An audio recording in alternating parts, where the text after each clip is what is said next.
By the way, wanna hear some proof that I care about you? I mean, is this going to be blackmail material later, or No. You know what released 5 minutes ago? what The released 5 minutes ago? The Xenoblade 3 story DLC. Oh, dude. Yeah. Why are you talking to me?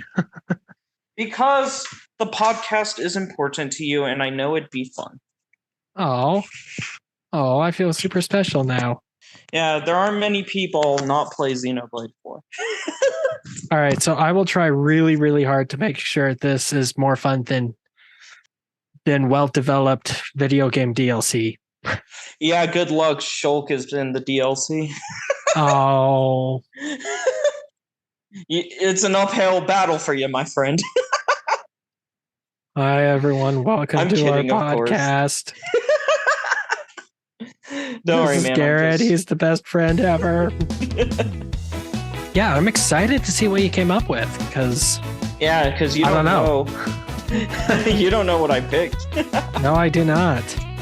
So, hey, everyone who hasn't quite listened to this yet, but will some point. Hi, welcome to the podcast. What are we calling it? GC squared? Yeah, GC squared, I believe. Yeah. Okay, that's neat. That's cool. So, hey, introductions to get that out of the way, because, this is the first episode, and that's how things work here. We introduce the people, then the concept, and then we go, because I'm really excited to get into this. So, my co-host here is Garrett, and when Garrett isn't writing hit songs about princesses that are named after fruit, he is a contracted writer specializing in video game strategy guide stuff, and that's kind of sick. Yeah, I actually recently also started getting more involved with video game news as well. So I do video game news, and I also do video game guide writing alongside more professional level. Well, I guess that is professional, but yeah, more. I also do more like subject stuff, more like business-based writing as well. Right, that's probably right. the best way to phrase it. And then for the other person, which most of you will probably know from his YouTube channel, Comic Crash, is Taylor Campbell, and he does YouTube not as a living but as a hobby. Maybe one day as a living. We'll see how things turn out. He majored in film and does a lot of film-related and social media-related stuff for work. Woohoo! Yeah. Cool. All right, so the concept of this here podcast here is I really, really, really love comic books, right? And I think it's fair to say, Garrett, that you really, really, really love video games. That's very fair to say, yes. Okay. If I'm not writing, I'm playing video games. Yeah, there it is. And we thought it would be kind of a fun thing to kind of combine our interests together into a podcast. I've wanted to do a podcast for a long time, and this seemed like a fun gimmick to build it around. And plus, I get to hang out with you. Yeah, exactly. And yeah, that's kind of where the name came from. GC squared is Garcia Campbell Games Comics. Yeah. And the joke I keep making that isn't all that funny is that together we make one fully functioning teenager from the 90s talking all about comic books and video games. And also GC also happens to be an acronym used for GameCube, so that's nice too. GameCube. It's also an acronym for, I was hoping I could come up with something before the end of that sentence, but I didn't quite make it. Google comic book GC. I got nothing. Green carrot. Green carrot. Green carrot. Green Lantern's really lame cousin that gets kids to eat their vegetables. That's the kind of idea that doesn't quite make it off the ground floor. Exactly. That's like one of those pitches you make, and then like 2 seconds later, you're like, wait, no, that's dumb. Let's not do that. Right. That's like a 4 a.m. We've been at this for 8 hours already kind of idea. Yep. Agreed. All right. So go ahead and tell us what this episode is all about, Garrett.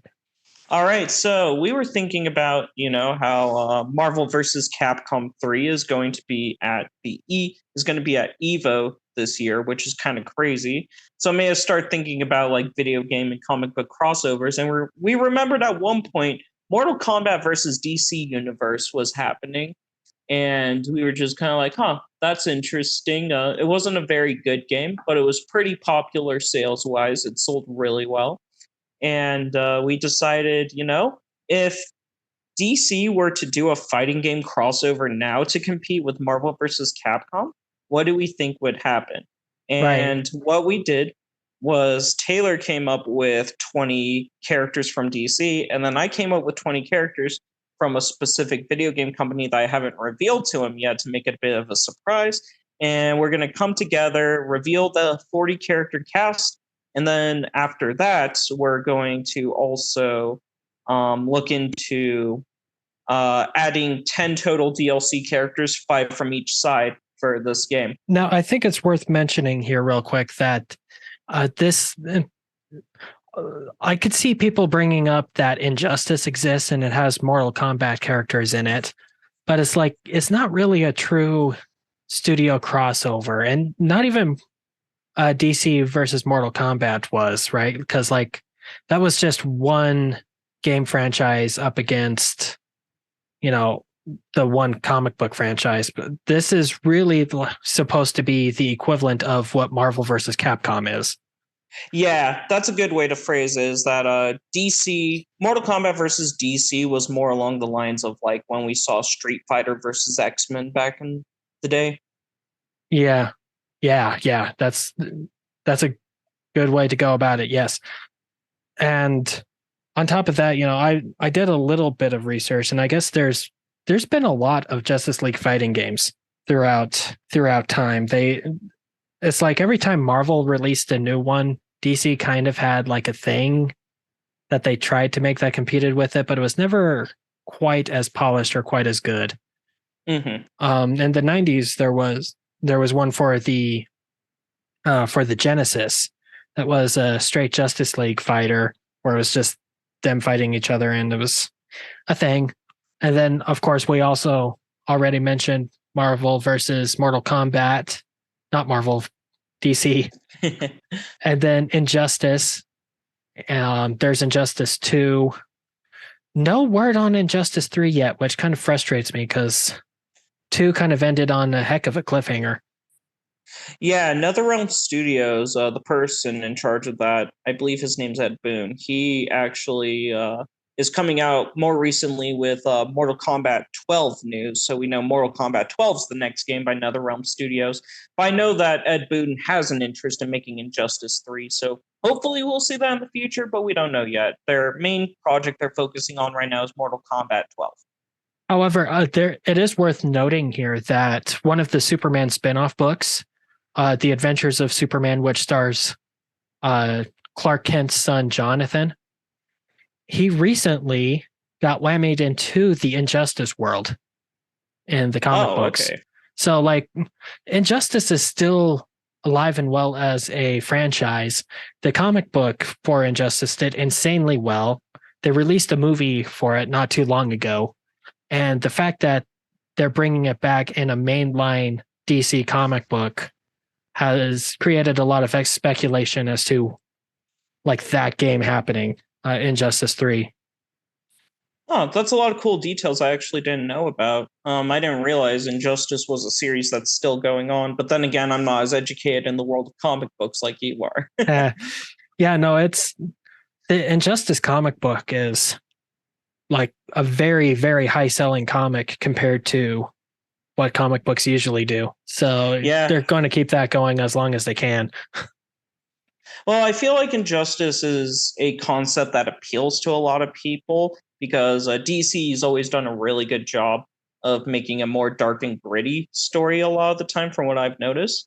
And I feel like with Injustice, not only did the comic book do well, but I'm sure a lot of fans started getting into the Injustice and DC comics in general when they were playing Injustice 1 and 2. All right, Anywho, so how yeah. should we approach this? Should we like take turns sharing one character at a time, or what should we do? I think alternating would be pretty cool. And then just give like a very brief detail as to what that character would play as. Um, I don't know if you did this, but I don't necessarily have like a full move set available for all of my characters. More so, Mhm. just like a summary of what they could do. Okay. I actually didn't prepare summaries for the characters, but I can Oh, do this. well, I mean, we can improvise. It's cool. It's cool. I got this. You know what you're talking about. You're actually okay, folks. Garrett is really good at fighting games, like just Well, across the thank board. you. He's it's it's a thing of beauty to watch him play. Well, I appreciate the compliment. I remember one time I had never played Injustice 2 before, and one of my friends played it pretty frequently, and we decided to play against each other. It was just interesting, like having me go through and play as the different characters. Like, I had a bit of trouble at first, but then, funny enough, in Injustice 2, I picked Harley Quinn at one point, and like her moveset just immediately clicked with me, and I destroyed my friend. Well, there you go. What did you think of that game overall? I really liked it. I thought it was a lot of fun. It's, NetherRealm Studios does a really good job with fighting games in general. Mm-hmm. And it was kind of cool, like because most of my fighting game experience has come from like more Capcom side of things. And a lot of times Capcom games like to use holding back as a block button, but I believe Injustice has a dedicated block button, doesn't it? Or am I getting mixed up? No, there's two options for block and injustice. You can hold back, which is what you use to block medium and high attacks, and then you hold down to block low attacks. Okay, I Which, was getting mixed up with like yeah, Mortal Kombat then, which has a dedicated block button. My bad. no, oh gosh, a dedicated block button would be fantastic. Yeah, Yeah, it's maybe that'll because be a change in 3. maybe I don't know. I kind of don't want them to change it too much because I've gotten fairly decent at Injustice too, and I don't want to suck at it. Gotcha. But yeah, we could get started. Should I start or should you start? Okay, I am dying to know what video game company you picked because I have All no right. idea which franchise you picked. I don't know if you picked Nintendo. I don't know if you picked Rare. I don't know if you picked what. I don't know what you did. I'm dying to All know. right. So I decided to go with something that I felt would have a good mix of characters and multiple franchises. And I also thought along the lines of, what's a company that would try to compete with Capcom in the fighting game space? And I thought about it for a while. And Mhm. at first, I was thinking maybe Bandai Namco, but then I thought about further and thought maybe that wouldn't be the best idea. And on top of that, Bandai Namco has been helping Nintendo with Smash Bros. A lot. So a lot of their attention goes there, and they do a lot of 3D arena fighting games for like anime fighters. So I decided to go Sega. Ooh, hold on though. Okay. I felt like there was a lot of potential with Sega, so that's why I chose. Oh, that's a cool idea. I can really dig that. Yep. All right. So, first character on the roster, which will really surprise you, is Sonic the Hedgehog. No. Yeah, I know, right? Very surprising. Oh, you And can't see it. You can't see it, but I have the biggest smile on my face right now. This is a fantastic idea. I love everything about it. Yeah, and I was thinking, with Sonic the Hedgehog, he would probably have more of a rush down type play style where he's just constantly in the opponent's face, attacking them a lot. I know in Smash Bros, he's pretty infamous for having a more keep away, hit and run play style. But I figured if this was a more traditional fighting game, that rush down could really work for him, where he just, he has plenty of punches, kicks, spin dashes, and stuff that he could use that would make him an interesting character with probably decent mix-ups. All right. How similar do you think he would play to his Smash Brothers counterpart? Like, do Um, you think he would have a lot of verticality to him or?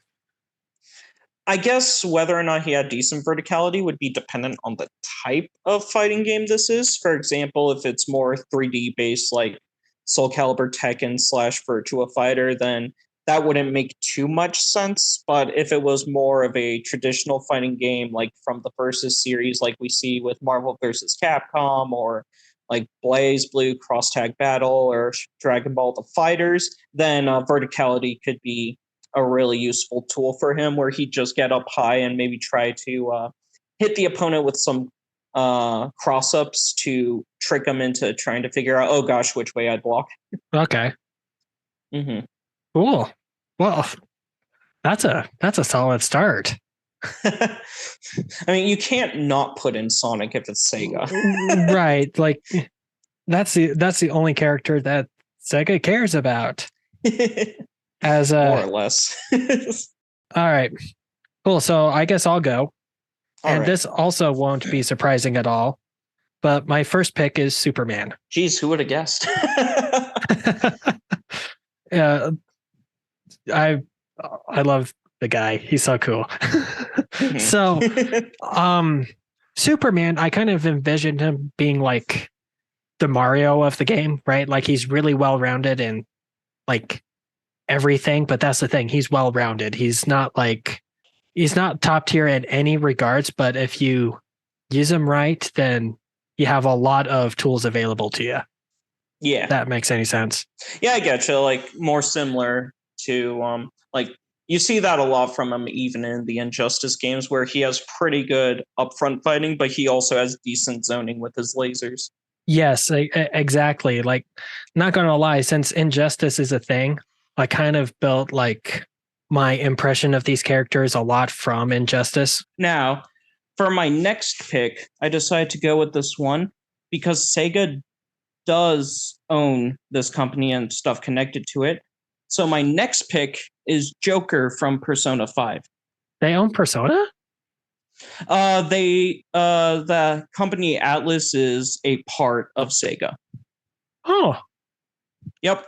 Okay, I can get on board with that choice. That's a good choice. He's a good choice.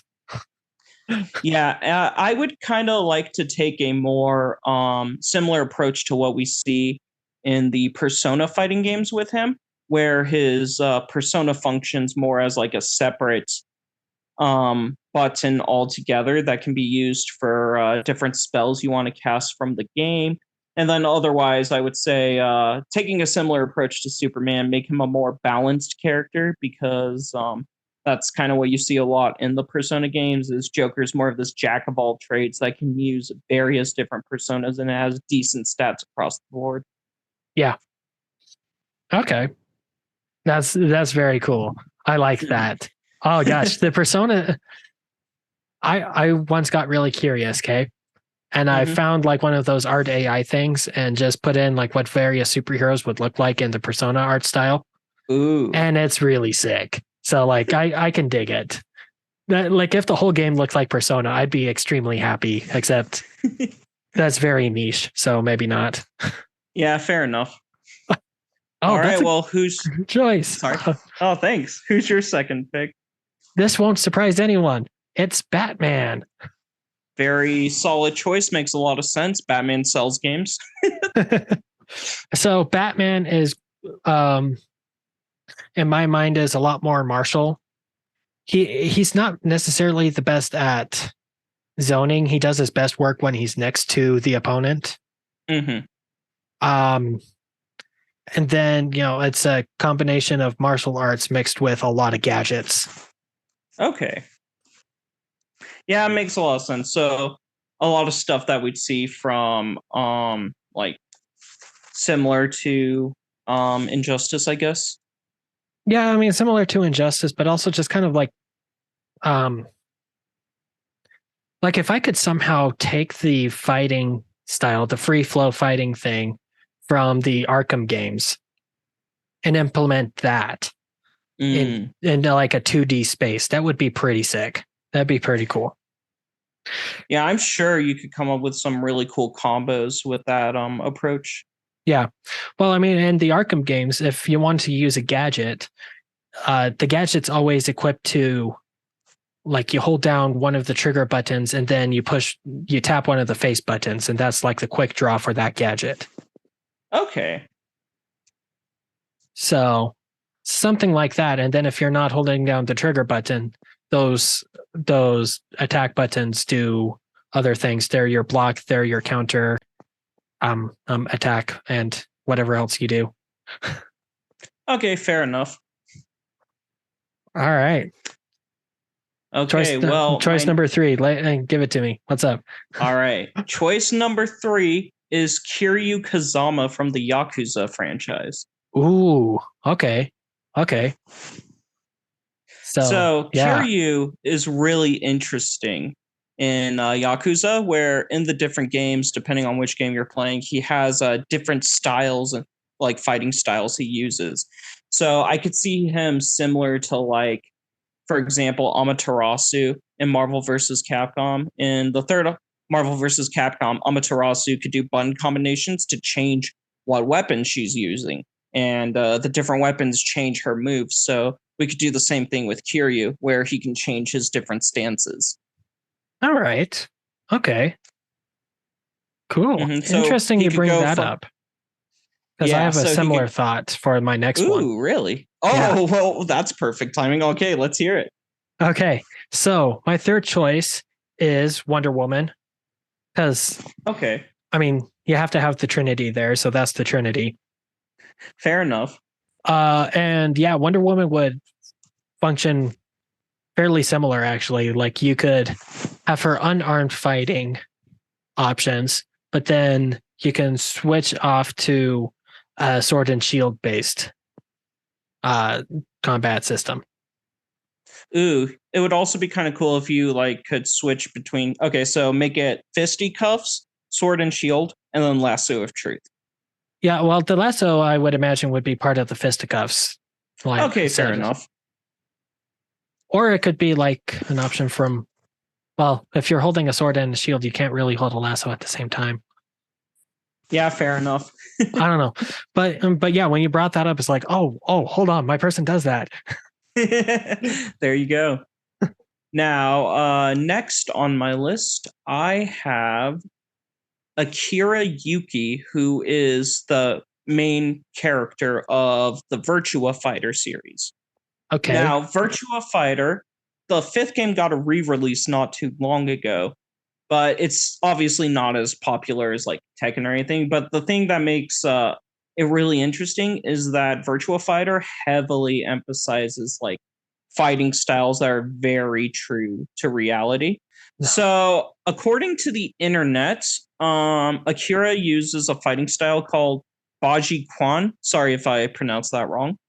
And so I would just assume his fighting would incorporate that with plenty of fist fighting and punches. So he would probably be more of a bait-based character where he tricks the opponent into coming in and then he lands powerful counterattacks that lead to combos. All right. Okay. I'm not super familiar with Virtua Fighter, so. Yeah, I felt that Akira would be a really good choice for like a more standard, pick. Like you see, fighting games always do that. They always have those characters available. That's like, hey, pick this character if you just want to learn the basics of the game and not worry too much about other details. So I feel like Akira could be a good choice for that position, just like how you chose Superman for that position. My turn. Next, I have the Flash. Makes sense. The Flash is the kind of character you pick if you don't necessarily care how hard you're hitting, but you want to throw a lot of punches really quickly. Makes sense. Yeah.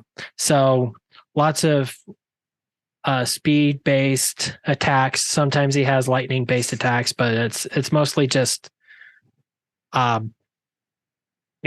I'd imagine very, very, very similar to how Sonic the Hedgehog plays. Yeah, that actually kind of works out. I love to imagine that if they did a story mode, there would be some stuff with like Sonic interacting with Flash and them like racing and stuff. Like that would have to be in my mind like the first chapter of the story mode. Mm-hmm. Yeah, fair enough. Here we go, the Flash. All right, next on my list is Tails from Sonic the Hedgehog. Oh, is that where he's from? Yeah. Yeah, I decided to go with Tails because I was thinking about the different Sonic characters. Like, there's Amy, there's Shadow, there's Knuckles, Omega, plenty of Sonic characters available. But I thought that Tails would have the most unique moveset out of the group because he uses plenty of gadgets and stuff as well. And I also kind of like the idea of Tails interacting with Batman and like maybe basing some new gadgets based off of Batman. Like I could see them both working together and developing different things, which would be kind of cool. And I think he would probably have more of a keep away type style where he's using his gadgets to keep the opponents off of him. And then he doesn't have the best up close tools to keep people away once they close the distance. So he'd probably have more trouble against characters that have decent rush down and a good balance of like long ranged attacks to get through his defenses. I had this image put into my brain of Tails working on the Batmobile.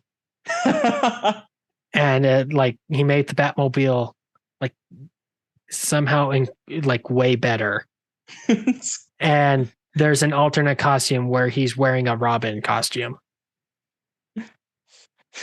That sounds great, actually. I love the idea of Tails in a Robin outfit. And it's like Batman accepts it. Mm-hmm. All right, who do you got next? So what I've got next is Cyborg. Ooh. I wanted to represent the Justice League and the Teen Titans pretty well in this. And Cyborg, as of late, has been a member of both. So that's one of the reasons I wanted to pick him. Also, he's very technology based, and I thought that would be interesting and kind of sets him apart from the rest of the characters that I have here on this particular list. Yeah, funny enough, he also kind of matches up with Tails in that technology type setting. And on top of that, Cyborg's a very popular character among the Teen Titans as well. Mm-hmm. Don't worry, there's more to come. All right, perfect.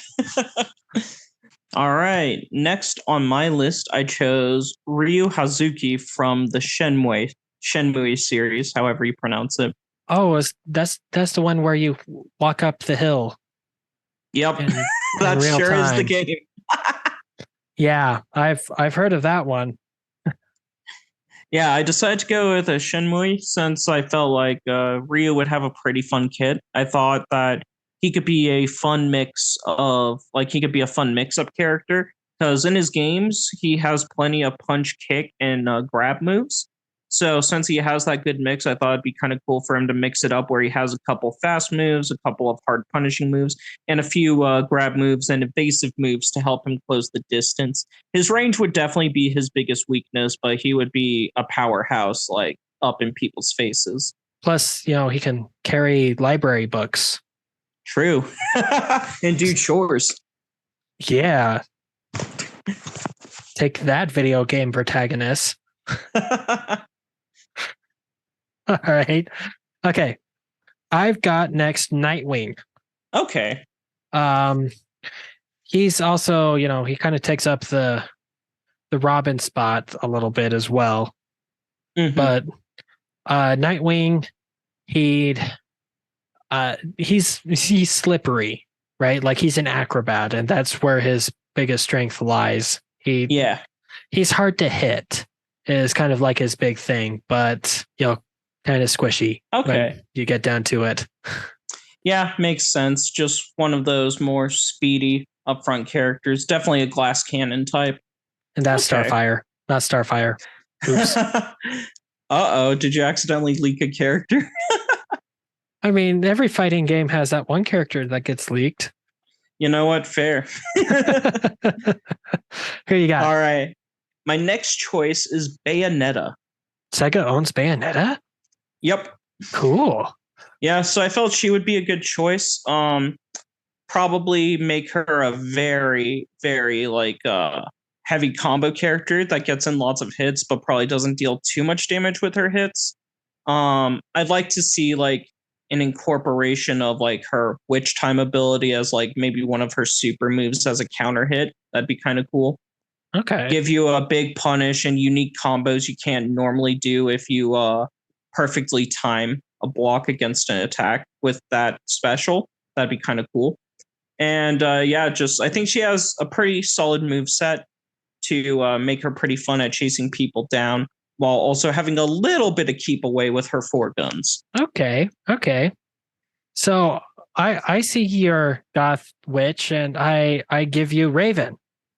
Hey, there we go. Fair enough.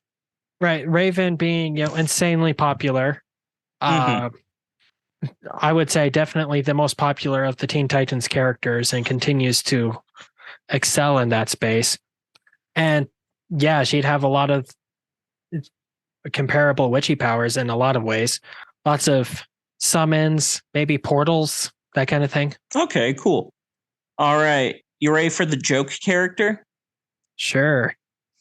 All right. I chose BD Joe from Crazy Taxi. Oh, Crazy Taxi. That's the one where you drive to Pizza Hut. Yep.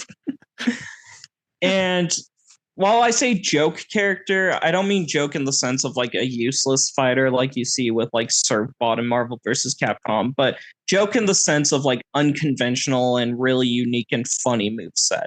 Right. So I could see him like, just having like standard punches and hits and stuff, but it'd be kind of fun if he had a unique mechanic where he has to like do something. I don't know the exact details of it, but a unique mechanic where his goal is to eventually get his taxi to appear, and it just like super buffs his moves and gives him access to really strong moves for a limited time. That's kind of sweet. I think that'd be a lot of fun. And maybe like even some crazy stuff like maybe one of his basic abilities is he like a special ability he uses is he like sees a car coming, quickly jumps out the way, and it comes flying across the screen. So the opponent has to like block against it. I'd have to look more into the unique mechanics for him as to how he would summon the taxi, but I kind of like that idea to make him a more unique, fleshed out character. All right, so the story is starting to fill itself out here, right? Mm-hmm. This guy at one point stole the Batmobile. And that's why Tails had to work on it. That's amazing. All right. So continuing on with the Teen Titans, next I have Starfire. Okay. Starfire, the one that got leaked. The one that got leaked and everyone was like really excited about. It somehow got leaked on a poster that also included like a picture of Willy Wonka somehow. Like it was a really strange leak. It was the kind of leak where everyone's like, nah, until it actually happened. But like, she's all about like keep away. Yeah. Because like on paper, she could be fairly similar to how Superman works, but I don't ever see Starfire doing anything like up close. Mm-hmm. I can't think of an instance where she really did. So yeah, she's more of a keep away distance kind of character. Ooh, yeah. Okay, I see what you mean. Like something they could do is while she's doing keep away distance, like she does in Injustice 2, she could also, like while Superman's more, punches to help him close the distance and like dash forward, maybe she could use, like leg kicks to keep enemies away as poke tools and get off me tools if enemies get too close to her. Yeah. All right, sweet. Next on the list, I have I from Monkey Ball. Oh, okay. But talk about Monkey Ball. Okay, so the whole thing about Monkey Ball is that you can control the stage to roll the character around, which I don't think will really work in a fighting game setting very well. But I thought it would be pretty fun to just have a character that like their whole thing is that they're inside of the inside the ball the whole time fighting the enemy, but in reality, instead of trying to fight the enemy, I is just like trying to move around and do stuff collect bananas. So like you could even have moves where bananas like fall from the sky or something, and I gets like a bonus if he picks them up versus if the opponent touches it, it does damage to them. Okay. I could dig that. That's cool. Yeah. So I guess I would be more of a catch you off guard type keep away character where like yeah, he has a few tools to fight in close, but definitely mostly would be keep away and avoiding the opponent and doing more of a hit and run strategy. It feels like the strategy, if you're fighting against that, would be you're trying to break the ball open. Ooh, you know what? That could be a really fun mechanic, actually, is making it set up so that II has really good speed while in the ball and is a very strong character. But if you break open the ball, II slows down a ton, but maybe has access to different moves. Yeah. Kind of like you do more damage after you get below 30% health or something like that. Yeah. Yeah, that could be really fun. I really like that concept. Good thinking. Thank you. Who do you got next? Well, we got to finish out the Teen Titans. So next I got is Beast Boy. Ooh, Beast Boy would be fun. And Beast Boy would be okay. I don't know if you ever played that Teen Titans game that was released during like the PS2 GameCube era. No, but I always wanted to when I was a kid, but never found a copy of it. Oh, buddy, I have a copy. We should like hang out and play. We gotta play that. Yeah, I have it on the PS2. Well, remember, I have a PS3 in my place, and you're gonna be in town this upcoming week, so. Yeah. I'll throw it in my Teen backpack. Titans time. Perfect. Okay. Anyway, Beast Boy. So, okay, that game has it's Marvel Ultimate Alliance, but Teen Titans, right? But it has an arena fighter mode in it too. Ooh. And the arena fighter mode has like a bunch of characters. None of them are very well balanced. Like they're all broken. If you play as it's not Firestorm. It's like some Firestorm ripoff. Mm-hmm. I can't think of him. He was only in like 2 episodes of the actual show, but he has like this move where he just makes a wall of fire and nothing can get past it. And if you just spam triangle, you automatically win because the other person can't do anything. But Beast Boy in that, his whole deal is like he has a basic attack, but almost all of his other attacks are animal transformations. Okay. And I was thinking, maybe as health gets lower, he transforms into bigger, more powerful versions of those animals as you go along. So, ooh, his strong attack might be like a lion to begin with, but after a certain percentage is lost, he goes up to bear, and after he gets really low, it turns into a T-Rex. Okay, that sounds like a really cool concept that could help him, make a comeback. Definitely one of those characters that maybe like in his starting form, he doesn't transform at all until he drops below a certain health. Yeah. Okay. Yeah, that's kind of how he works in that game. So I figured bring that over because Beast Boy doesn't appear in the Injustice games. Yeah, that's true. I don't think he's been in a single one. Yeah, this would be his fighting game debut. I think Okay, cool. Yeah, all the other ones have appeared in a DC fighting game, but Beast Boy hasn't even been in the mobile ones, if I'm correct. Yeah. Huh. I'm not sure. I haven't played the mobile ones personally. Well, they're watered down versions of the main games, except they have significantly more characters, which is kind of the draw to them. Yeah, that makes sense because they can constantly add them and whatnot. Yeah, which I kind of hate this. The best version of Injustice 2 is the free phone version of it. Because they treated all the characters better, and like the moveset on it is good enough. And Injustice is already kind of a casual pick up and play type game anyway. Yeah, it makes sense. Yeah, no, it's Injustice 2. The best version in my mind is the mobile version. You get a lot more characters. Character costumes actually mean something. I could complain about Injustice 2 all day, but I also really love it. Gotcha. Okay, next on my list is Blaze Fielding from Streets of Rage. You said Blaze, and I thought of the cat. Oh no. Yeah, I chose Blaze Fielding from Streets of Rage, which is a classic beat 'em up game. It got a fourth game not too long ago, like a few years ago or something. So it's definitely still in the thoughts of Sega and up front. And I thought Blaze would be an interesting choice for that because the thing that's interesting about Streets of Rage is like your characters don't run particularly fast or anything. They got some pretty good grapple moves. So I think it'd be kind of funny to have this and like kind of interesting and cool to have this more petite woman as like the dedicated grappler, slower character of the game. Okay. That's a fun contrast. Yeah, so it would totally catch people off guard because she'd be more slow moving, harder time getting in. But as soon as she gets in, like her grabs and her combos could do stupid damage. Yeah. Yeah. I can see it. That's good. Mm-hmm. Yeah. Who do you got next? All right. So now that we got like baseline Justice League and baseline Teen Titans done, it kind of opens up a bit now. And I started throwing some villains in here. So next we have the Joker.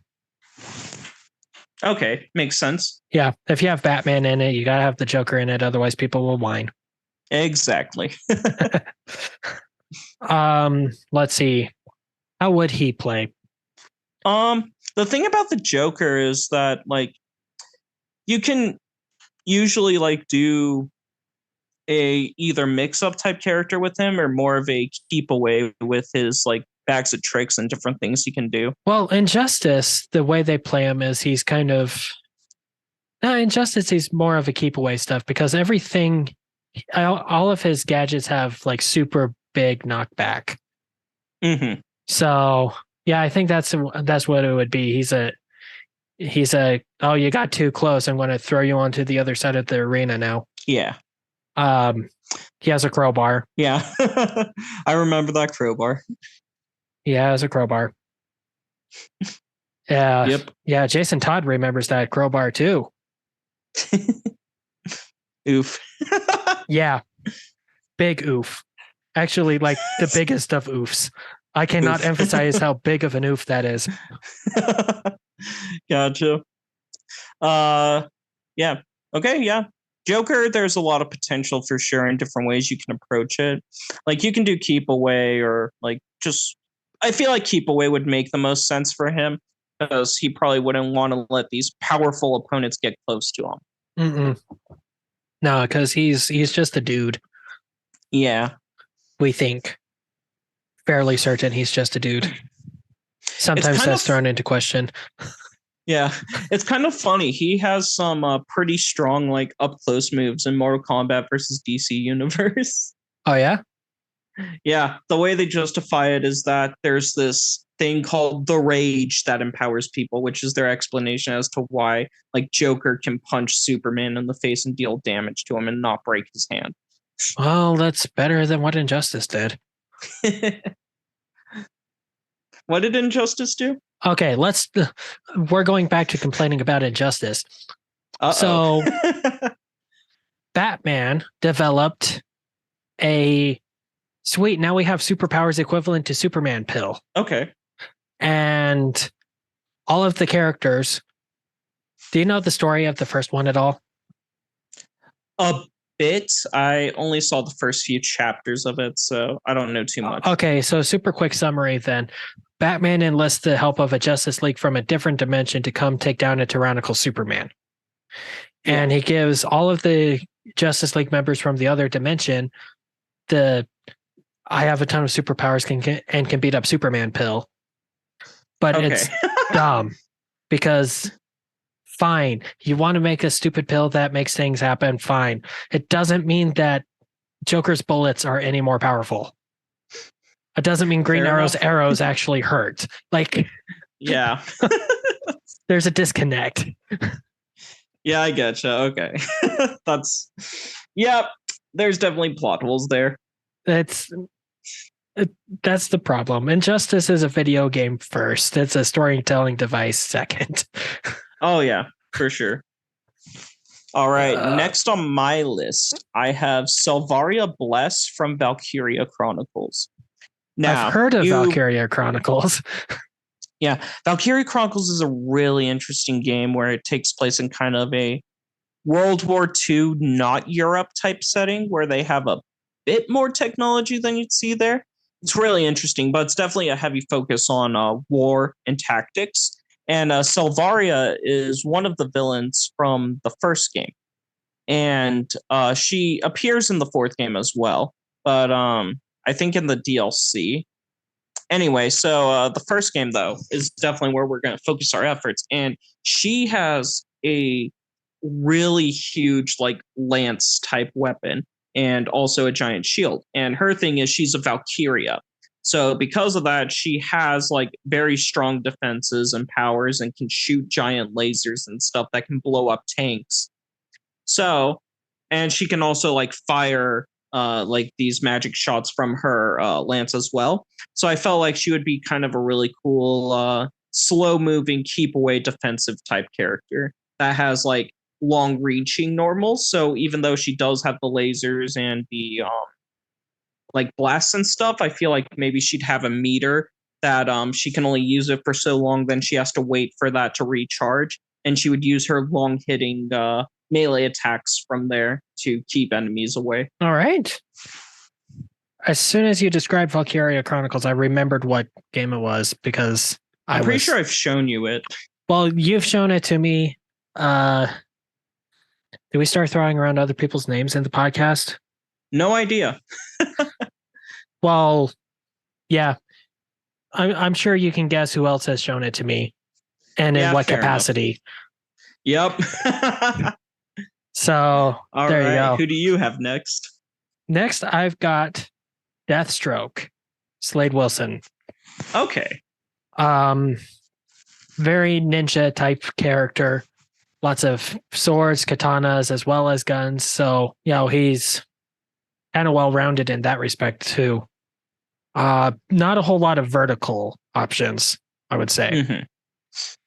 Okay, so yeah, maybe like he's really good at switching between upfront fighting and keep away, but he is very weak against opponents that can attack him from above.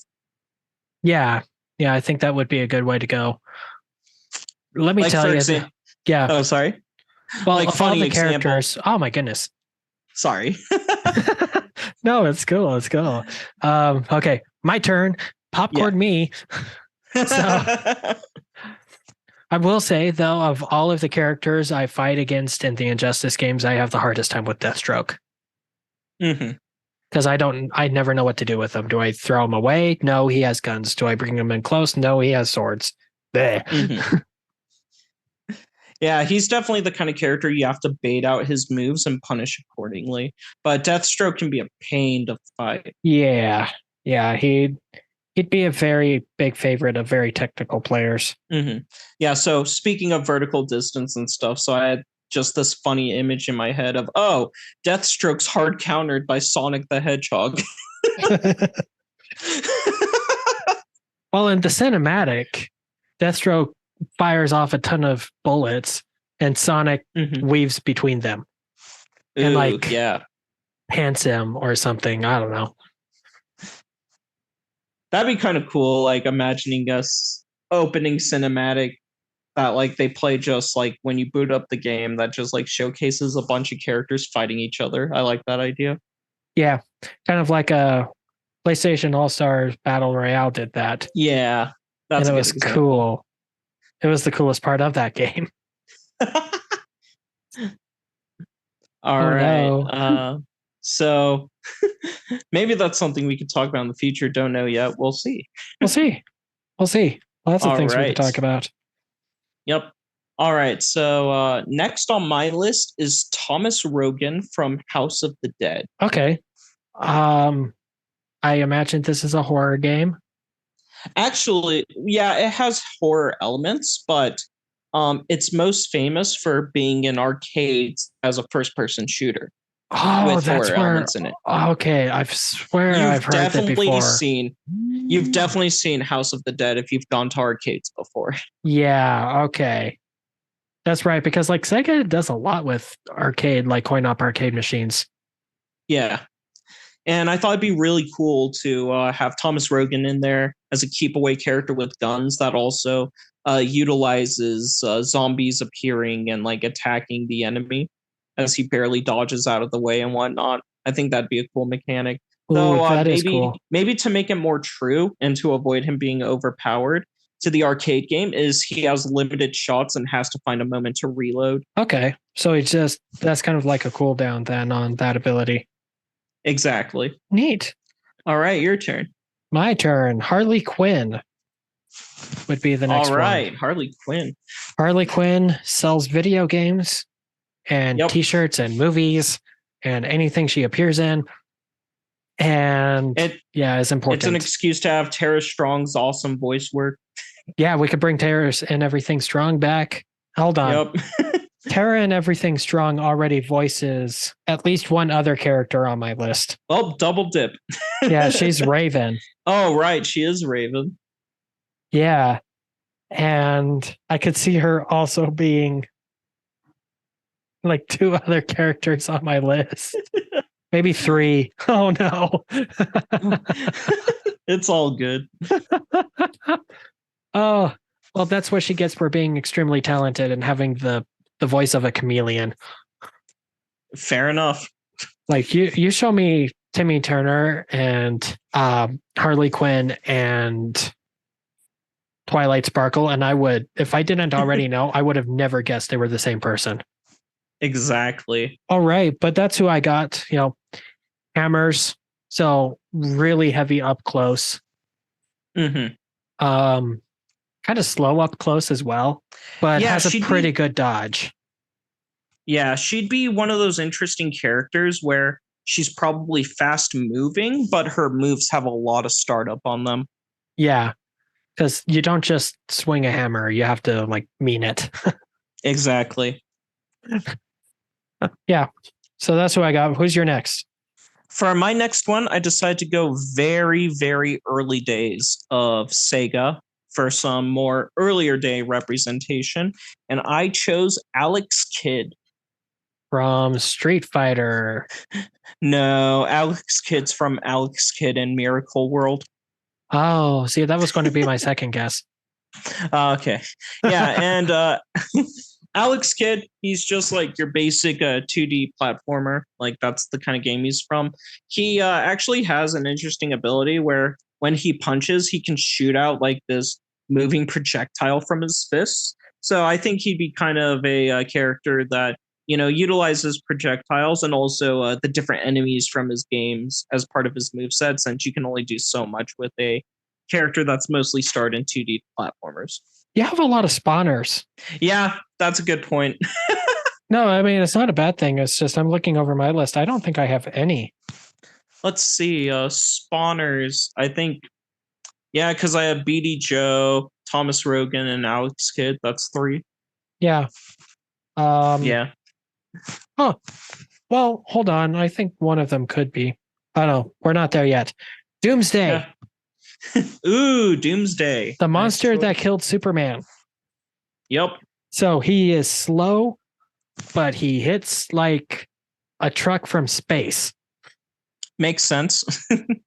Also doesn't have much vertical, but he can take a lot of punishment.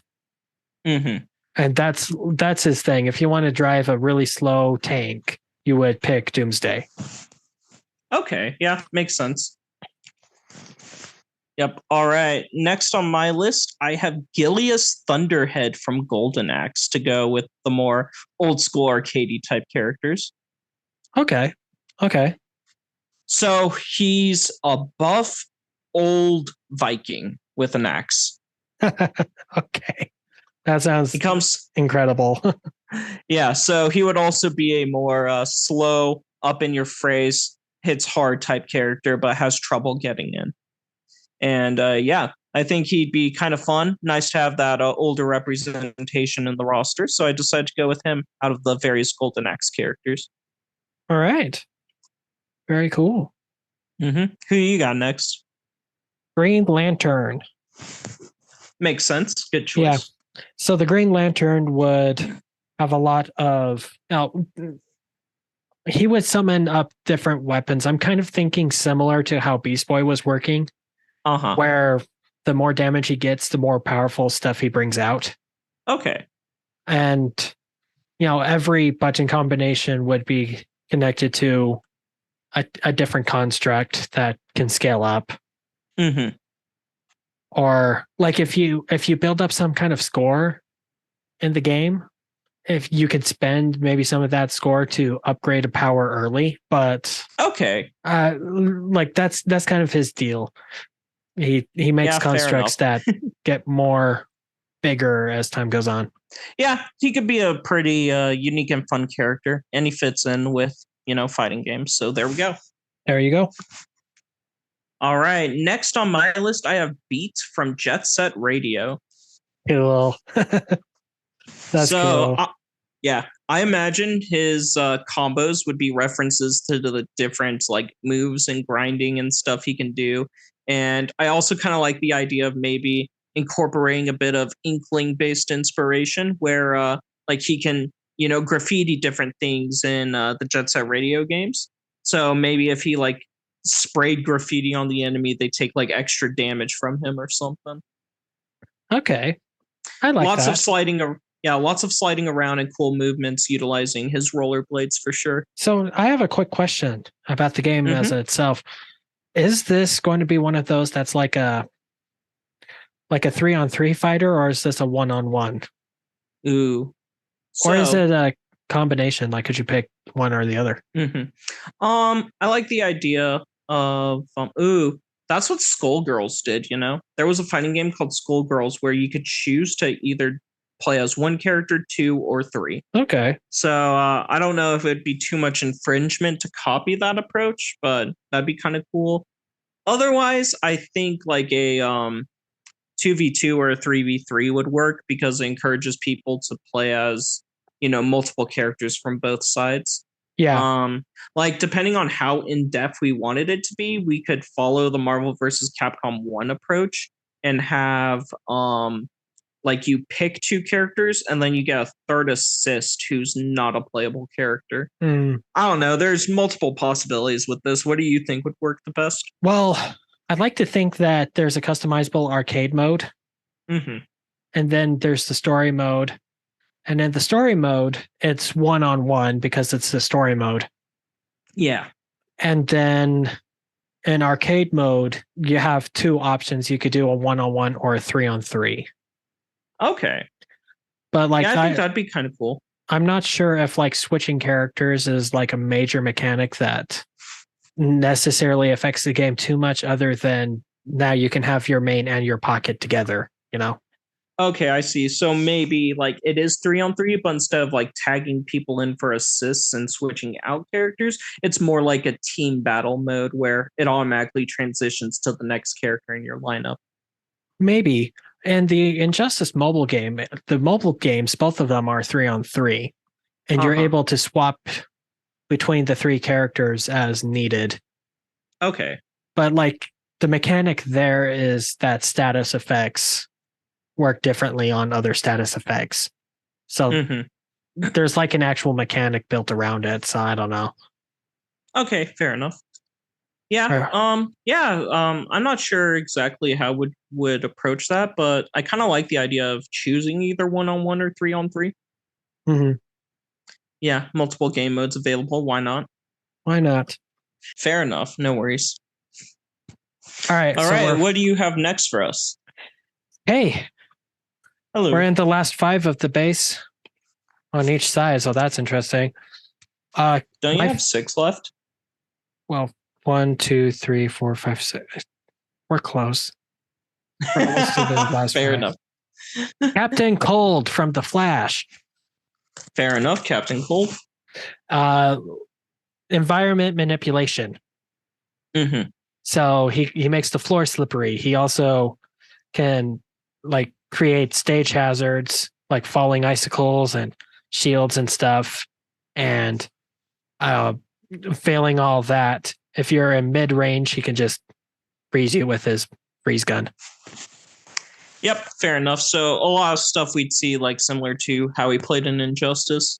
Yeah, like very similar. Kind of helps that all of my characters have been in a fighting game at one point. That does help. Only a few of mine have been in a fighting game. Yeah, so I mean, you're killing it though. Like all your characters sound really fantastic. Thank you. All right, now we're in the last 5. Yes.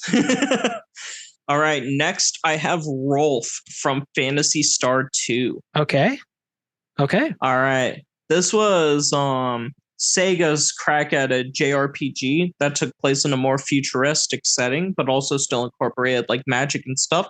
So Rolf would be using a mix of like sword fighting with magic, except Rolf's kind of interesting because like if you look at his spells list, like yeah, it's mostly damaging spells, but he also has a few healing spells and also like a couple of spells that allow him to teleport to different locations and whatnot, like teleport back to towns or teleport out of dungeons. So I think it'd be kind of cool if he could use that magic spell to teleport to different spots on the map depending on what input you do.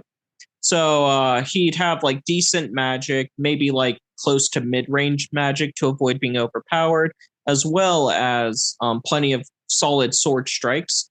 Maybe give him an MP meter to make him better manage his spells so he doesn't just spam them all match. Okay. That's cool. It also sounds like someone was looking at Final Fantasy and was getting jealous. More or less. Okay. Cool. Speaking of magic, my next one is Zatanna. Zatanna? Yeah. Okay. Who would probably be, I could see her being a big spawner character. Also just like lots of status effects from her. Like she could transform the opponent into a bunny for a couple of minutes. Not a couple of minutes. That would be disastrous. Yeah, I know Zatanna, like she has some interesting mechanics in the Injustice series where she can like cast spells on you to mess up your controls and stuff. Oh, that would be so fun. But yeah, that's Zatanna, stage magician turned superhero. Yep. Because that's what happens when you're really, really good at being a stage magician. Fair enough.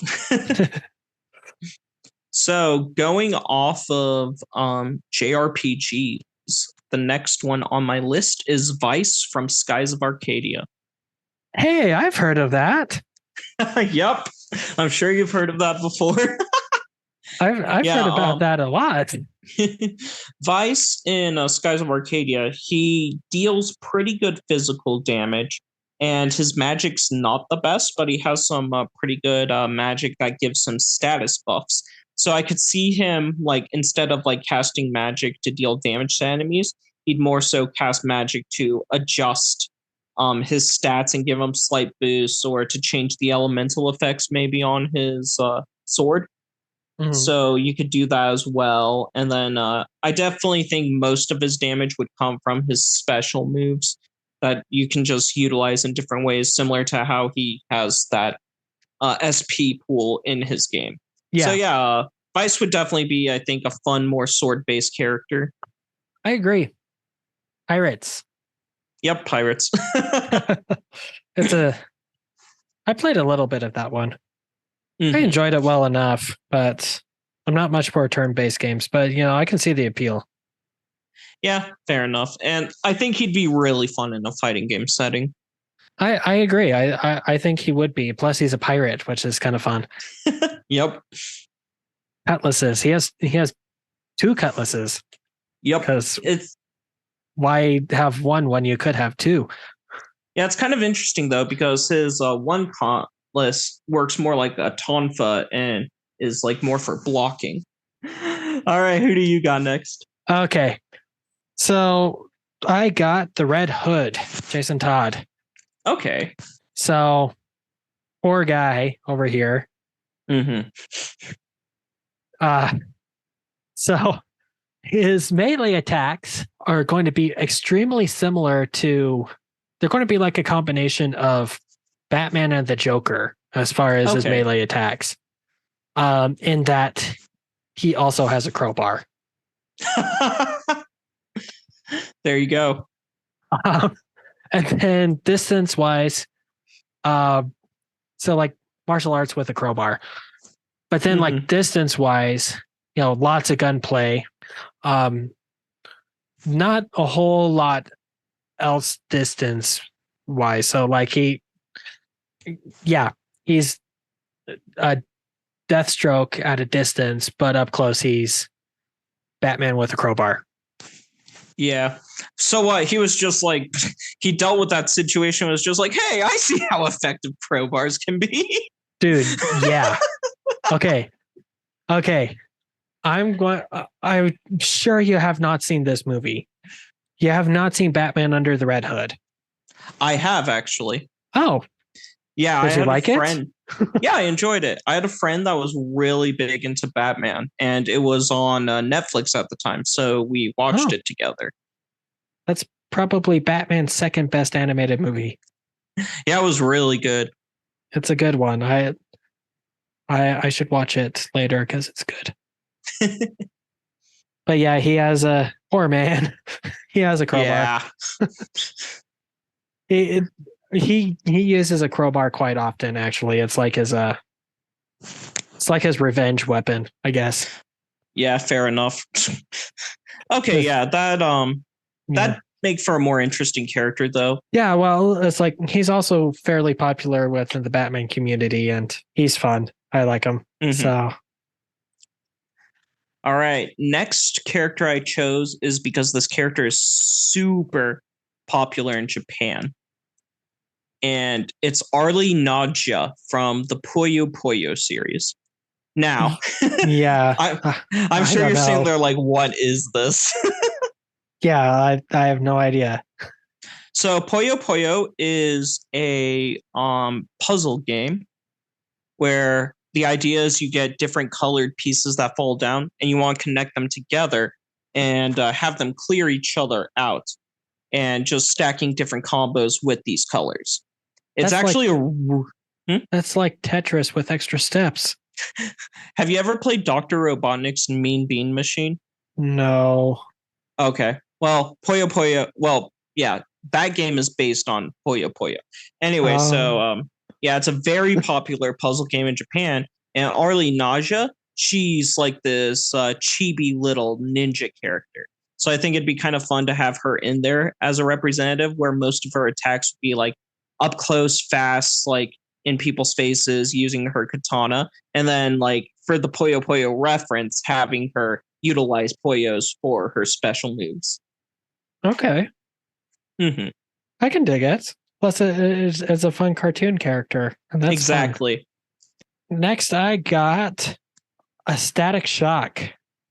Ooh, I love Static Shock. Yeah, everyone does.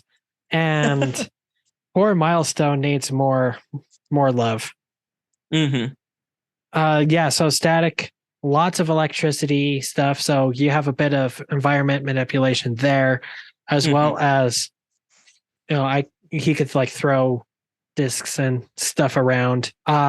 Lots of verticality to him. He's going to be kind of weak if you can get directly below him. But that's like where he's at. He's up in the sky. I kind of like the idea of maybe he uses that disc thing he flies on to like fly up in the air, and then maybe he has like different moves he can catch the opponent off. Oh yeah, so he can fly up in the air on his discs and then just use like different attacks, like maybe dropping down really fast with the disc or shooting out electricity or throwing discs or whatever. Yeah, I could see him being a really fun character in a fighting game setting. Yeah, and people will be all over that because people still talk about how cool Static Shock is, even though he really hasn't done a whole lot since, his own animated series. Yeah. Oh, I loved that show. It's so good. It's so good. So good. He showed up in Young Justice. I don't know if he did anything cool in that, but yeah, I've never seen Young Justice. Oh, Young Justice. Yeah, I loved the first 2 seasons. Then it was canceled because it didn't sell any toys. And then they brought it back when HBO Max was a thing, or the DC Universe streaming thing was a thing. They brought it back. Okay. And I couldn't get into the third season. That's unfortunate. Yeah, I think they're on the fourth season now, but like I don't even know because I just kind of fell out of excitement with it. But you can tell that they were like really excited to kind of shake off the shackles of being kids TV, you know? Okay. The third season was a lot more violent, showed a lot more blood and guts. Dang. Yeah. It went a lot harder. Who's your 19th? All right, my 19th is Samba de Amigo. Yeah. Because I thought it would be really, really fun to have like a music-based character where his whole thing is, you know, he's just trying to get in there and then land hits with his maracas and then like combo you with like music notes and stuff. I think that'd be a really fun mechanic. That's awesome. I love that. Just a fun, wacky character to play as. All kinds of yes. Yeah. I'm on board. Yeah, I don't know if there's much else to say about Samba de Amigo. I figured he'd be a good choice since he has a new game coming out soon. Yeah, I saw the trailer for that. It looked fun. Yeah, they have a battle royale mode. Everyone deserves a battle royale mode. Exactly. So, who's your 19th? The cheetah from Wonder Woman. Okay. So, comparable in my mind to Sheik Yeah. in Smash Brothers. That's how she would play. Though I really struggled with that one because it's like I wanted to put a Wonder Woman villain in there. There really aren't any that have any lasting value. Except for like maybe Ares. Well, I know Cheetah, hasn't she been in a Injustice game? Yeah. So is Ares. So like Wonder Woman got her entire rogues gallery of 2. I mean, Cheetah was in Wonder Woman 1984, so. Yeah, so was the Mandalorian. Gotcha. Life is good, but it can be better. All right, yeah. I wish that movie was slightly better. Fair enough. Okay, so last character on the roster. I want to go with a character that hasn't seen much limelight for a while, but was decently popular, is decently well known in the Sega franchise. And I chose Knights. Knuckles.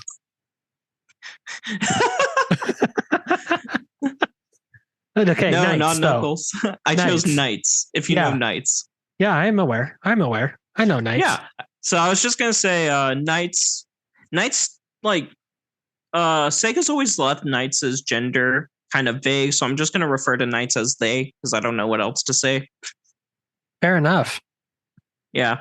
Knights could definitely have an interesting moveset where they interact with like different enemies and fly through rings and stuff. Maybe like have almost a mini game type thing set up where Knights can fly through rings to activate different abilities, or you just summon the rings and go through them. Oh, you gosh, can like summon. You know what's going to happen if we start having people fly through rings? Oh no. Superman 64. Someone's going to poke a jab. He's going to poke. Yeah, they're going to poke a jab at Superman about flying through rings at some point. Fair enough. And yeah, I would just have Knights like just utilize different moves like that, and also utilize their mechanic where they hold on to an enemy and like shoot them and push them away. I think Knights could be a interesting, very vertical focused character, but if you get them on the ground, they really struggle. Okay, fair deal. All right, so last but not least, who do we have? Well, it might be least. I don't know. We'll see. Oh, who is it? I picked Brainiac as my last pick. Ooh, interesting choice. Yeah, because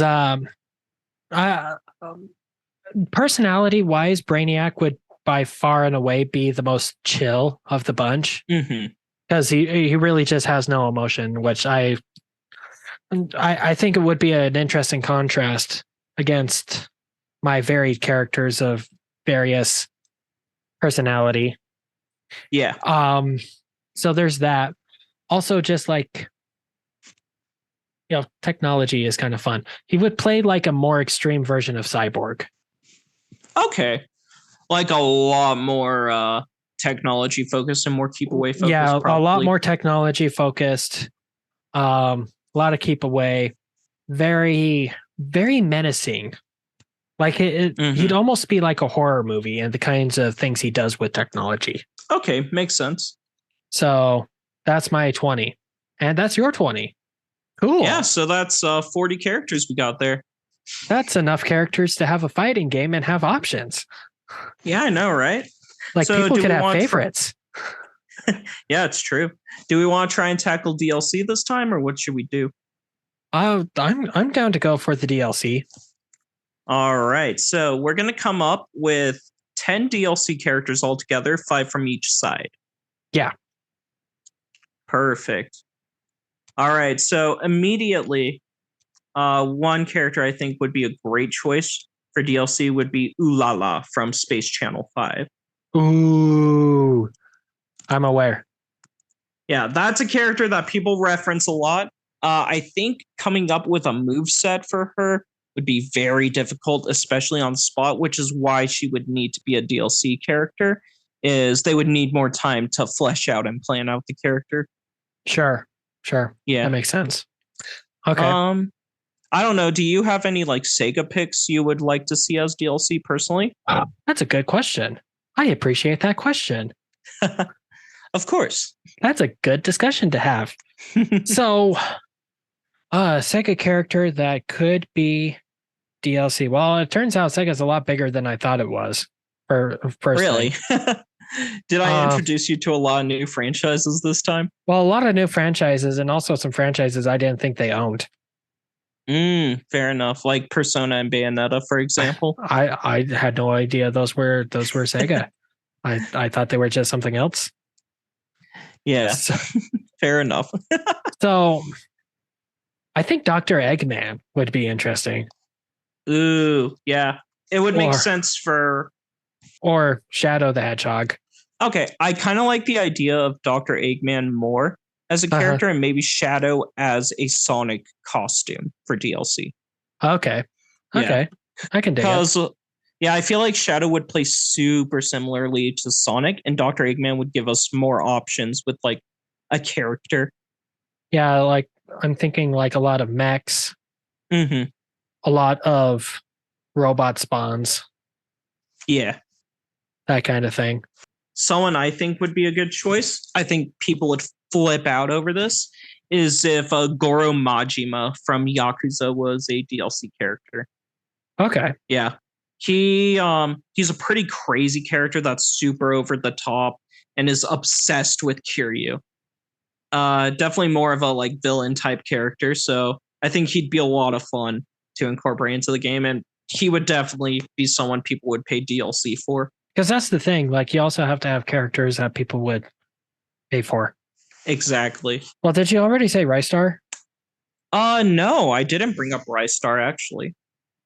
Okay, well, I think that's one because like Rystar was almost like an important person, an important sun starburst thing. Yeah, I remember Rystar. That'd be kind of a cool, interesting pick that a lot of people would be like, "Oh, I remember Rystar." Yeah, and I could see a game like this actually being really beneficial for Sega because you're opening up a lot of other properties that Sega probably hasn't thought about in a while. Oh, I thought of one that I think could be really cool. Okay. Sketch Turner from Comic Zone. That just feels like it would make a lot of sense, wouldn't it? Yeah, I feel like Sketch Turner would be a character that makes a lot of sense for this game since it's a crossover between video games and yeah. Okay, do you know Sketch Turner or no? I've heard of the game, but I don't have a whole lot of context. No. Okay. I think Comic Zone would be right up your alley. It's a beat 'em up game where how it works is you play a Sketch Turner who like this villain showed up and transported Sketch into his own comic book. Okay. Okay. So what you have to do is you have to make your way through your own comic book, fighting the enemies you encounter, And while you're doing that, you hop between the different panels you drew. Okay, hold on. Is this available on anything I own? It's on Steam. Oh, well, there you go. I have And Steam. since it's a 90s game, you spell comics with an X at the end. Well, yeah, that makes it cool. Yeah, you should look it up real quick. It's called Comics Zone. All right. Pulling up the Googles. Yeah, and he can transform into a superhero form as well. It's only $1. It's a 1995 beat 'em up video game developed by SEGA. Bright colors. This style is in previously used video games. Concept originated in 92. Amiga Joe pencil trapped in the comic zone. Sketch Turner, artist, New York City. Okay. Mm-hmm. And it's a beat 'em up. I can do Yep. beat 'em ups. Yeah, I feel like it would be a really cool character for a fighting game, especially if you like incorporate his like superhero form and stuff. Yeah. And he can like pick up different items and fight with them. So I'm sure like maybe like for one of his moves, he summons like a specific item that he immediately holds and can use until it breaks, stuff like that. I pulled up a list of Sega games here. Mm-hmm. Let me see if there's anything I would recognize that is worth bringing up. We currently have 5 characters, but I'm down for you to look through that list and we can maybe swap some out if we want. Let's see. Just seeing if there's anything that like I specifically recognize here. Space Channel 5, except we already... Oh, Toe Jam and Earl. Oh, that's a name I haven't heard in a while.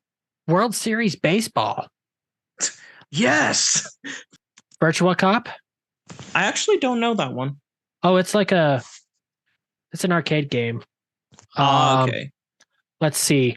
Yeah, it's like a arcade cover shooter. Okay, gotcha. Yeah, no, those are the extra ones that stand out to me. Space Channel 5, except I think we already brought in Space Channel 5. Yeah, we put Ulala as a DLC character. Yeah. Do you want us to stick in Toe Jam and Earl and swap them out with someone else? I don't know. I don't think Toe Jam and Earl really holds a candle to anyone else that you've already brought up. Fair enough. The only one I could see is maybe swapping Sketch Turner with Toe Jam and Earl. I feel like Sketch Turner even though Turner feels like he needs to be in this game. Yeah, I was gonna say, even though he's not the most popular character, he seems like he was designed for this game. Oh, in the story mode, he's the character that the game is centered around. Ooh. But would that work with him as DLC though? I guess not. So you'd have to transfer him around maybe. Okay, I have an idea. So the way the story mode happens is it's Sketch Turner drawing the comic, and that's the story that's happening. Okay.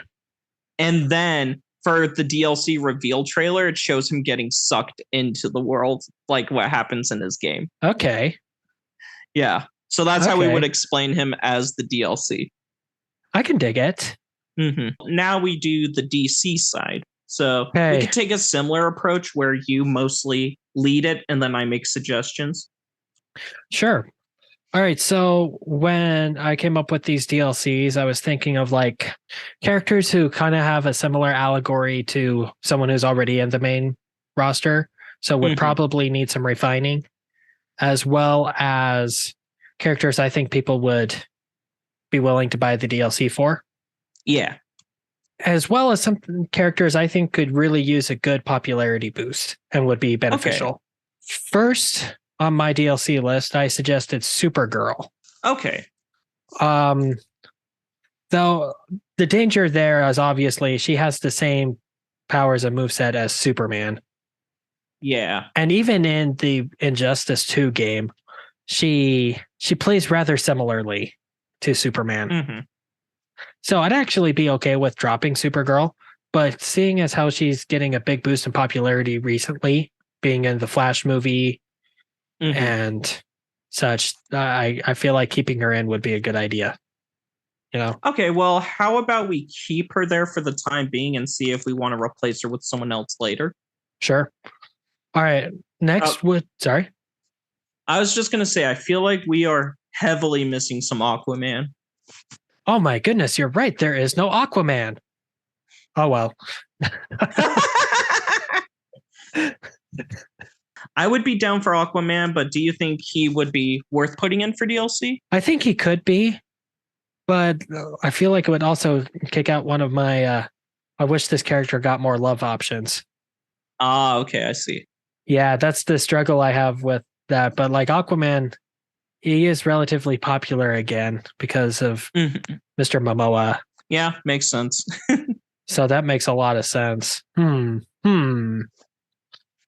All right, well, we can always come up with multiple options and then narrow it down from there. Sure.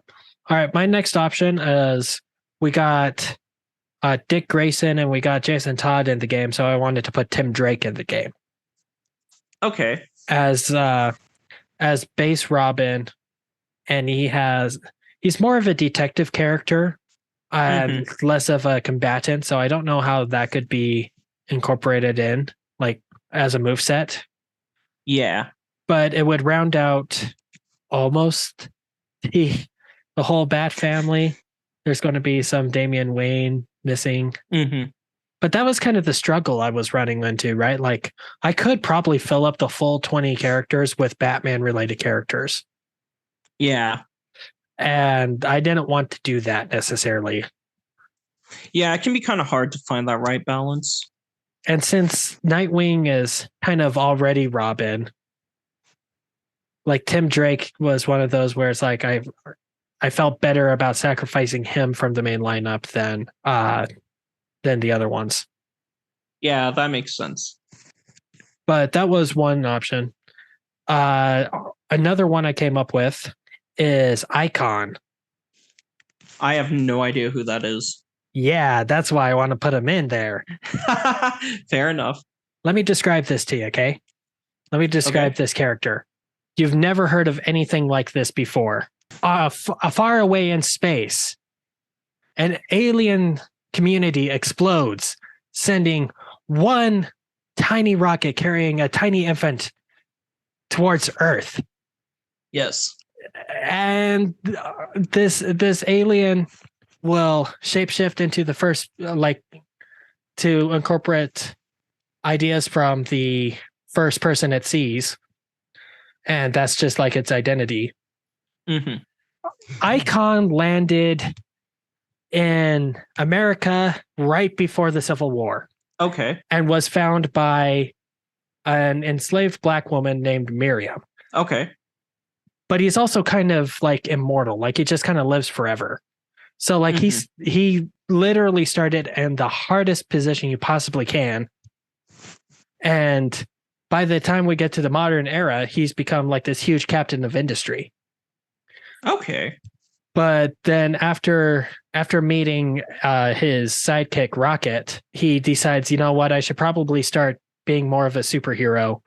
And he fights gangs and stuff in Dakota City, the same city that Static is from. Oh, that's cool. Yeah, he's from the Milestone line. He was kind of Milestone's equivalent to Superman, but has a few differences. Okay. What would you think of the concept of making the character a tag team character where it's Icon/Rocket? Ooh, that would be cool. That would be cool. Because not only are they looking to give that character more representation, but it would also explain, hey, we're incorporating two characters into this one move set, so we want to have more time to flesh it out through the DLC. You want to know what else is nuts? What? Okay, so after I learned about Icon, I really wanted to just start reading Icon. So Rocket decides, okay, I'm going to be a superhero and help out Icon. Yeah. Right after she makes that decision, she learns that she's pregnant. Oh, dang. So we have a pregnant superhero who does stuff. And it is a fantastic concept. I kind of love this a lot. And it's like Static has been like the big push for Milestone, but I think Icon could really grab a foothold as well. Okay, yeah. Yeah, I kind of love the concept of the character. He personality wise, he's like this very stiff, strict, very by the book kind of guy.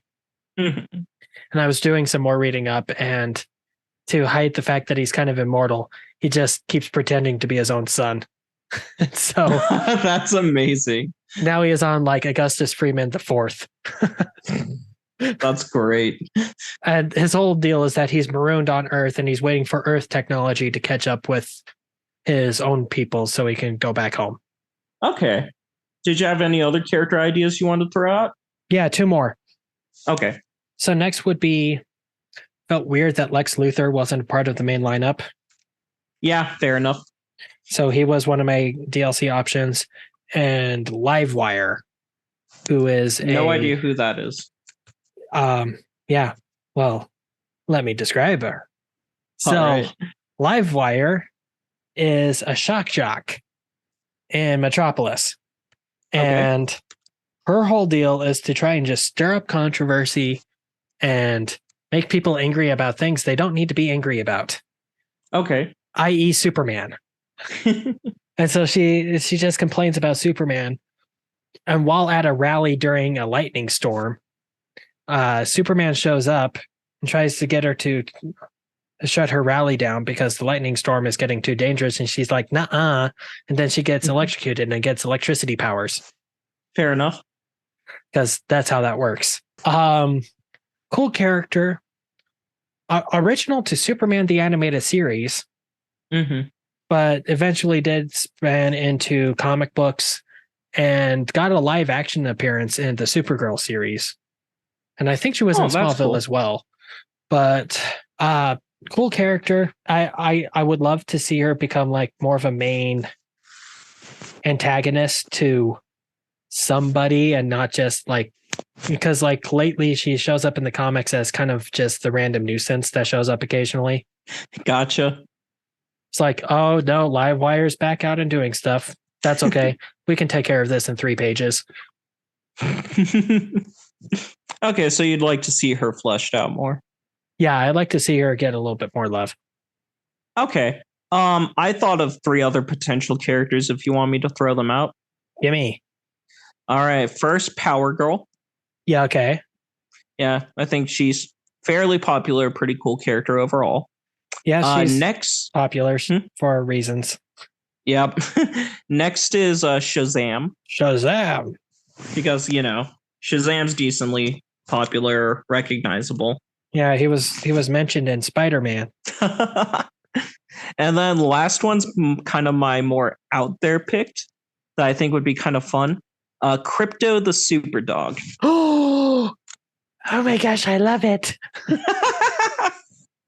Because I just feel like that would be super unique and might be kind of fun to incorporate like a crypto move set into the game. See, that would be great because like one of the things I noticed is that your character variety is like very varied as far as like style and backgrounds and options. Like you have a true all-star cast. Oh, thank you.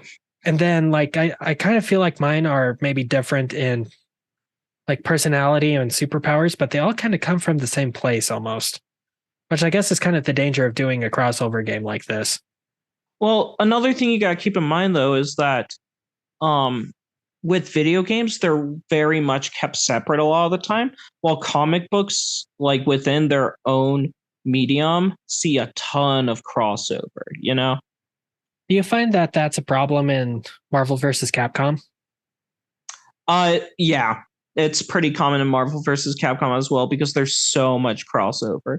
It's hard not to put all the Avengers in the game. It's hard not to include Spider-Man alongside, others. Like they'll have occasional ones, but it's just the nature of comic books. There's a lot of crossovers because even though Taskmaster's interesting and stands on his own in Marvel 3, he still appears in other comics, Well, yeah. I mean, so I guess it's like, I guess that's the thing that you kind of have to accept with something like this is that you're going to have characters that come from a lot of different places and mine, not so much. Mm-hmm. That is one thing I was thinking about, but like Crypto would do a lot to shake things up, I think. Okay, so you want to lock him into the DLC? I think I do. I think I'd rather have him in than Supergirl, but okay. Like I just feel like with Crypto, that would definitely be a character that not only do people recognize, but I feel like people would be kind of hyped for him and the kind of like, whoa, that's an out of nowhere pick, and that's really cool. I like Crypto. Yeah. You know, when that show was on, it was on like 15 minutes after school got out for me, right? Yeah. And I'm not ashamed to admit that I would rush home from high school so I could watch this kid's show because it was kind of entertaining. Fair enough. Crypto, the super dog. I haven't seen the movie yet. Oh, yeah, there was a movie, huh? Yeah, it was recent. The Rock was in it like 3 times over. Gotcha. All right, well, we can cut Supergirl then for Crypto. Yeah. And just now, a whole bunch of Supergirl fans cried in anguish. Yep. So that leaves us with 7 characters left. Like, if we're locking in Crypto, that leaves us with 7 others we need to narrow down to 4. Yeah. Okay. Well, I don't know if Tim Drake really needs to be in it. Okay. Just because we already have 2 people to more or less represent Robin. Yeah, we have a lot of Batman characters in it. That's fair. I kind of want to forever lock in Icon though. Like, I like the idea of like making a combined moveset with Icon Rocket working together, while also giving a character that doesn't get much representation, isn't as popular, more of a chance to shine. Yeah, and I think Icon could do a lot if he was really given a good platform to be in. Yeah, because like he really hasn't. As far as I know, he really hasn't left comic books. Like if I look it up here in other media, he shows up in Young Justice for like 2 seconds, and then he's legal counsel for the League and Young Justice too. So I guess he's in Young Justice, but he's like a very minor character in it. Okay. Still, it'd be cool to have someone like that, you know, where it's a character that's just not as popular as the big names. Yeah. And then I kind of like the idea of locking in Lex Luthor for more villains. Okay. What do you think? I think the DC side of this is providing all of the villains. Fair enough. Or like a lot of them. So I like putting in Lex Luthor. It feels weird to have various Superman characters, but not Lex Luthor. If we did that would bring base Superman characters up to 4, 2 DLC and 2 main cast, which isn't bad. That's pretty good.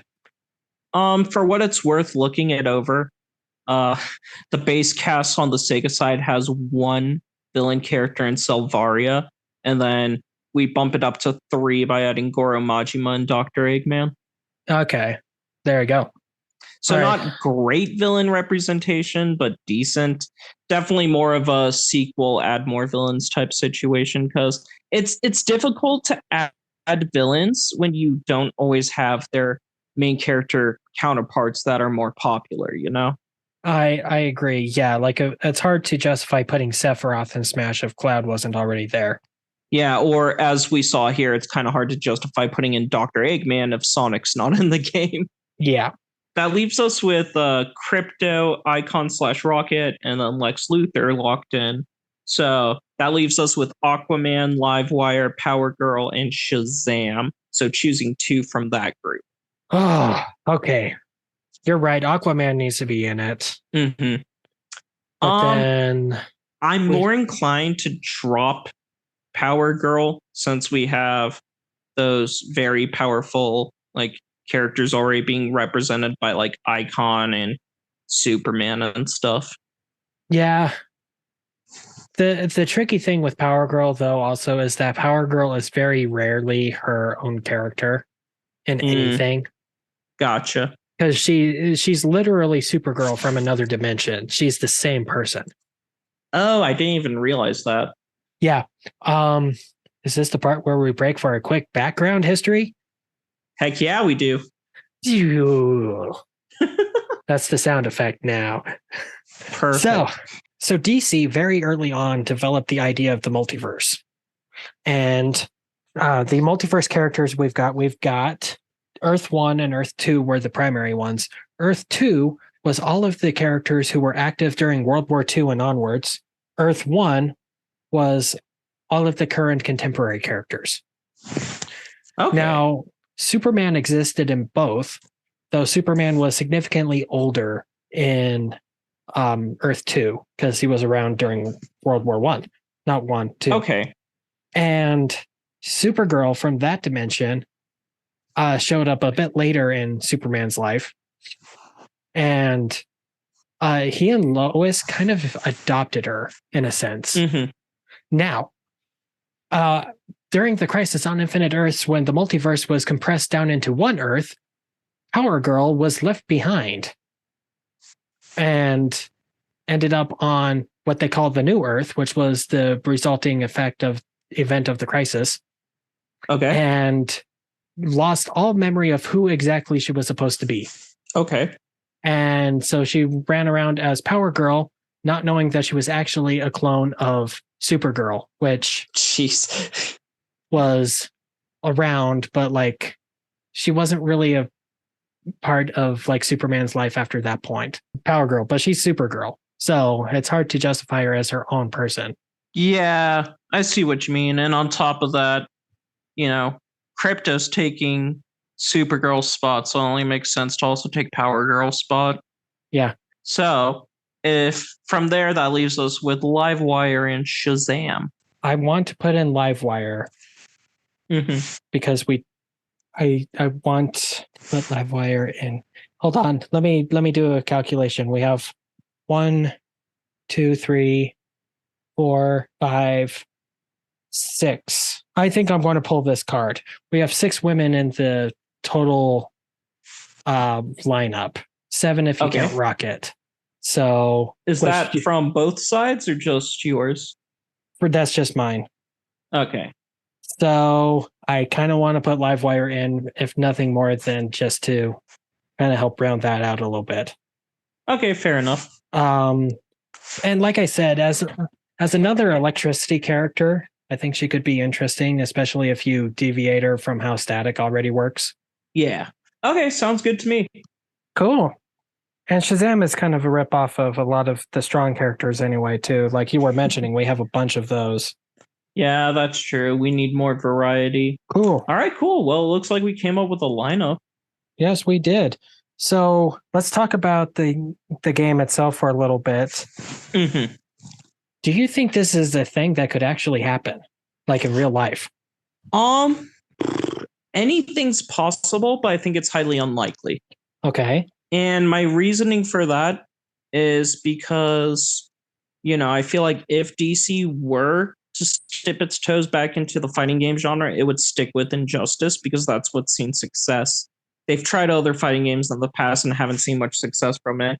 And even though Mortal Kombat versus DC sold extremely well, it kind of flopped review-wise. I see. Yes. So I feel like it would take DC a lot of convincing to try another crossover fighter. And I think it might also be a thing where if they did a crossover fighter with SEGA, it could potentially hurt maybe contracts or relations with NetherRealm. Ew, that's a good point too. I didn't even think of that. And Warner Brothers owns NetherRealm, so it's a lot easier to get the rights moved across that way than it would be to work with a completely other independent studio. That's true. Yeah, so I feel like if they didn't want to harm their relationship with NetherRealm, what they'd have to do is get DC and Sega to agree to let NetherRealm make it. Oh, the amount of coordination to do that would be intense. Because like golly, could you imagine the conversations that would happen in that room? And then and then they would take away DLC options so they could put Scorpion in. You're not wrong. NetherRealm would be like, let's put in Scorpion. And also NetherRealm would be like, why can't we try a Mortal Kombat versus DC? And then Sub-Zero would be in it. All of the DLC characters would just be Mortal Kombat characters. Yeah, I could see that happening. Less fun. Maybe if they did like a BlazBlue cross tag approach, where BlazBlue Cross Tag just had a bunch of stuff mixed in there, 3 main ones, and then a couple side companies. Some like one between DC, Sega, Mortal Kombat. Oh gosh. That'd be insane, though. Oh, but then you'd have to come up with 20 Mortal Kombat characters. Either that or cut down the roster in other ways. No, don't cut down my roster. Exactly. Yeah, you're probably right. This wouldn't happen easily. It would take a lot of coordination and a lot of agreement from both sides, so I think it would be very difficult to happen. But if it did happen, I think it would have potential. Okay, how well do you think it would compete against Marvel versus Capcom? Okay, so the thing with Marvel versus Capcom is we haven't seen a new Marvel versus Capcom game in a while. The last one was Marvel versus Capcom Infinite. Let me double check when that came out. So the last Marvel vs. Capcom game we got came out in 2017. So it's been 6 years since it came out. So because of that, I feel like this might do pretty well unless Capcom and Marvel had coordinated and planned out a fourth game that they then happened to release around the same time. Then I think this game would struggle. But if that wasn't going on at the time, I think it would do pretty well. Especially if they really plan it out, show off the mechanics, and show off what people can expect from it. So, do you think this would be an either-or scenario? Like, do you think that gamers and even tournaments, if given the option between the two, they would pick one or the other, or do you think they would actually go for both? I think it would be challenging because I think gamer communities would definitely host tournaments for this, especially if it's a fun tournament game that has good variety and fun mechanics. It's going to draw in a tournament audience, and competitive players are going to play against each other, and it'll grow a scene in that sense.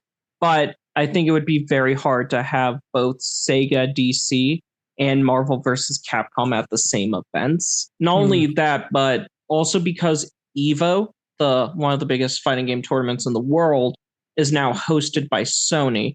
And I feel like Sony would be much more focused on maintaining its relationship with Marvel than trying to risk incorporating a DC game into the lineup. I see. Yeah. So if this game came out, then it really would have an uphill battle to really gain a foothold where like Marvel versus Capcom is kind of sitting in its spot. Mm-hmm. Yeah, I feel like what would happen is it wouldn't beat out Marvel versus Capcom competitively, but I think this would do very well with the casual side of the audience. Yeah, and dare I say, I don't know if this is fair to say, you can yell at me if it isn't. Sega has a much bigger presence than Capcom. I think Sega has a bigger presence to casual gamers than Capcom does. Okay. Yeah, like Capcom has a lot of big hitting, like less casual games, like Street Fighter's huge. They have Resident Evil. They like all kinds of stuff. I feel like Sega, because it has like Sonic the Hedgehog and Persona and Bayonetta, I feel like those would draw in pretty big audiences, especially if they're dropping in their smaller Sega groups. Like there are dedicated Sega fans that will buy this game just because their favorite Sega characters in it. Yep, I'm aware of that.